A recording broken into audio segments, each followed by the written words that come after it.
Hello, my name is Nathan Worsham, and this is my project, Ham, Spam, or Sham, for Regis University MSDS 696 Practicum 2.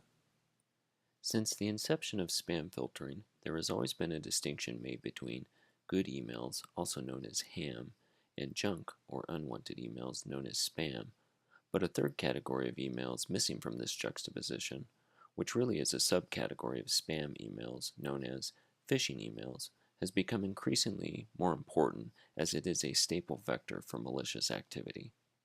A phishing email comes in many flavors, but essentially its purpose is to trick a user to reveal any sort of information, including a username and password, or to get the user to do an action on the attacker's behalf, like wire money, send sensitive data, or execute code.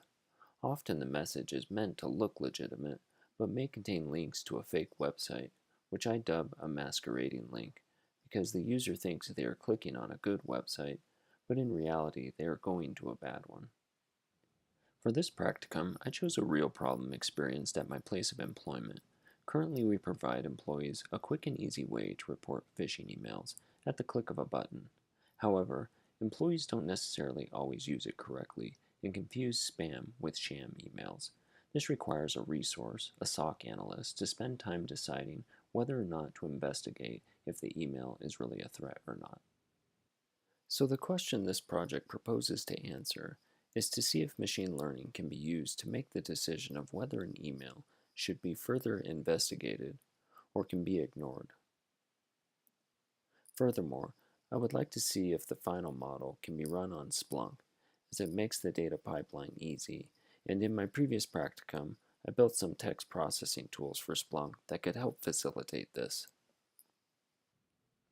I had a collection of the emails in question, which were already classified into two categories by our SOC analyst.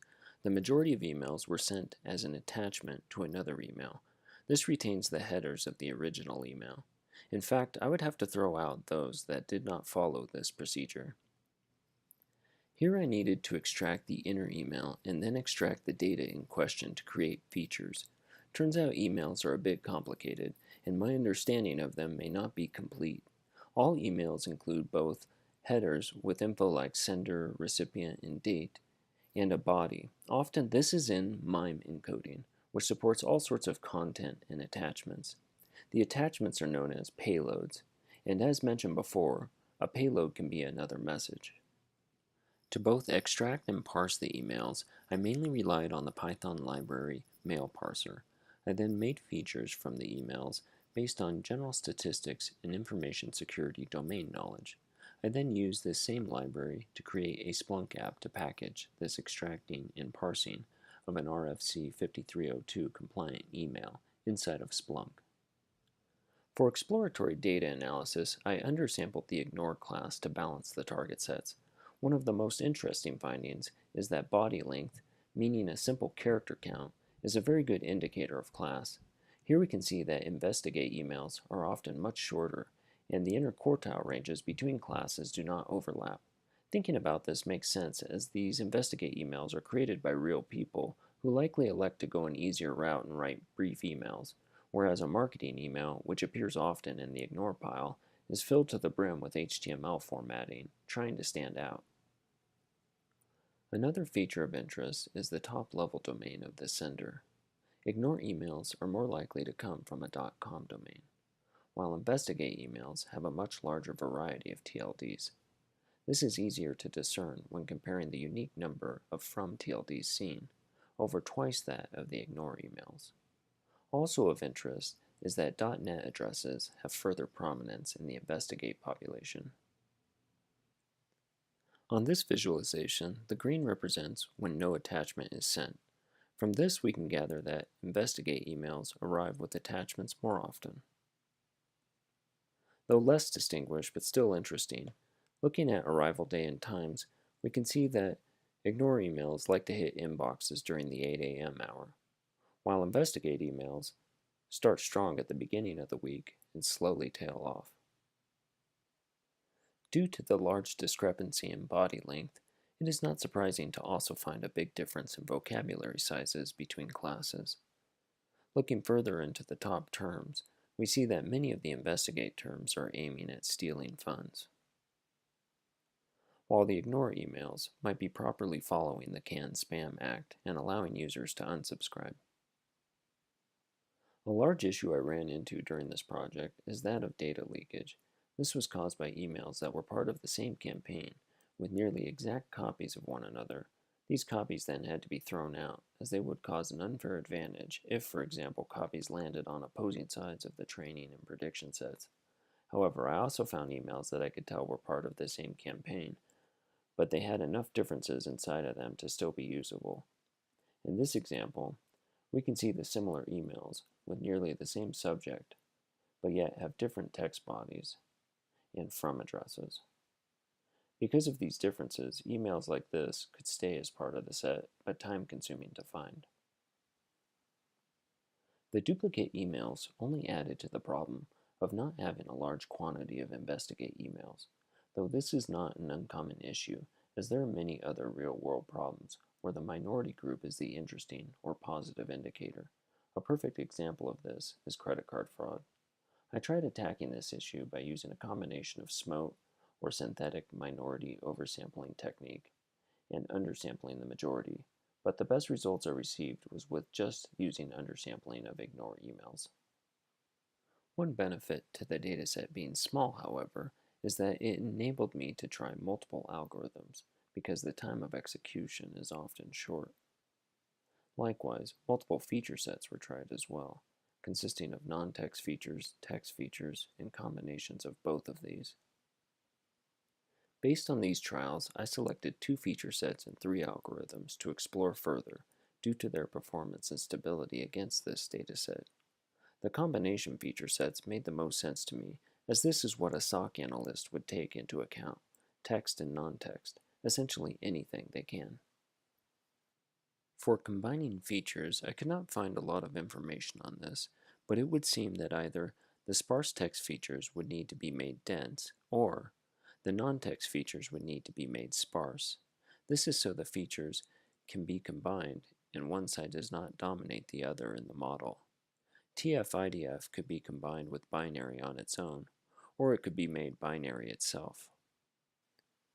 I then used grid search to hypertune the parameters of the algorithms. Next, I used the tune models to build a voting classifier of both feature sets.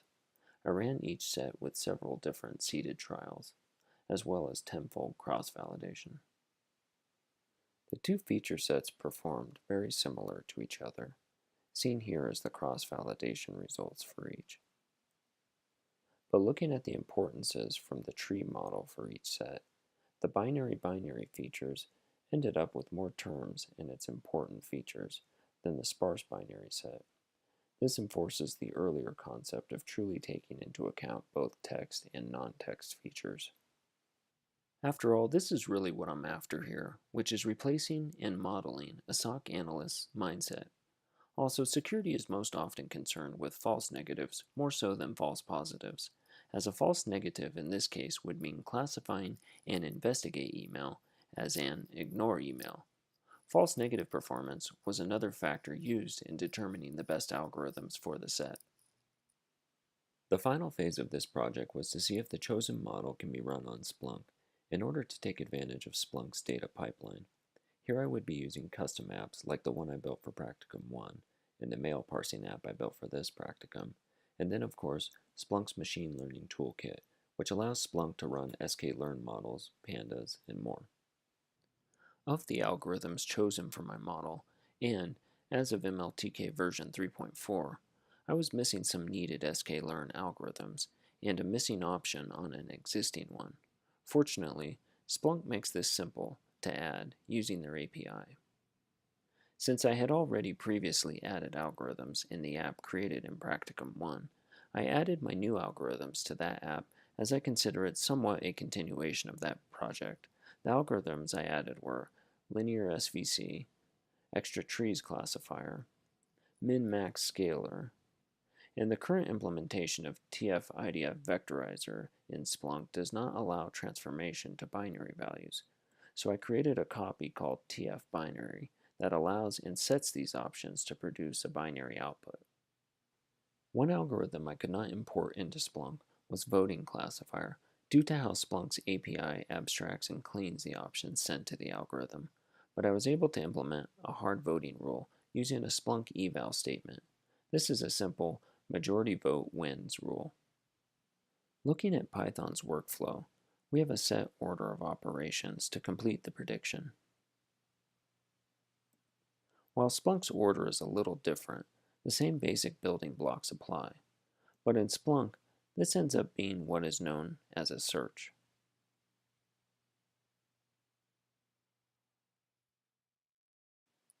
One example of how the two systems are different is binning the continuous range values. In Python, both PandasCut and QCut were used to create appropriate spreads, while in Splunk, I simply used the range map command to implement the spread already determined in the Python version. The same tune parameters used in Python were applied to the corresponding models in Splunk, as well as an 80-20 split. As a conclusion, even with a small set, machine learning performed well at predicting the investigate emails with over 90% accuracy and few false negatives. The Splunk and Python versions behaved very similar to each other, though not until I made some adjustments to Splunk's mlspl.conf file, which sets limits to things like model size and memory usage. One item I had not been able to figure out was that against the same 80-20 split, the Splunk model predicted perfectly the test set. One thought is that MLTK has a level of abstraction in which it is doing some things under the hood in Python that I cannot see or have control over. However, using this model created in Splunk and pitting it against 400 ignore emails that it had not seen, since I had an overabundance of those, it then performed more in line with what I would expect. Since these are just ignore emails, the fail predictions here would be considered false positives. The final conclusion here is that combining text and non-text features creates a better model in this case, as together they make for an all-encompassing view of the data with which to model from. This model will be used in production, though I hope to continue to improve it. All icons in this presentation were made by FreePick from flaticon.com. Please see my GitHub repo for a list of references for this project and the associated blog. Thank you.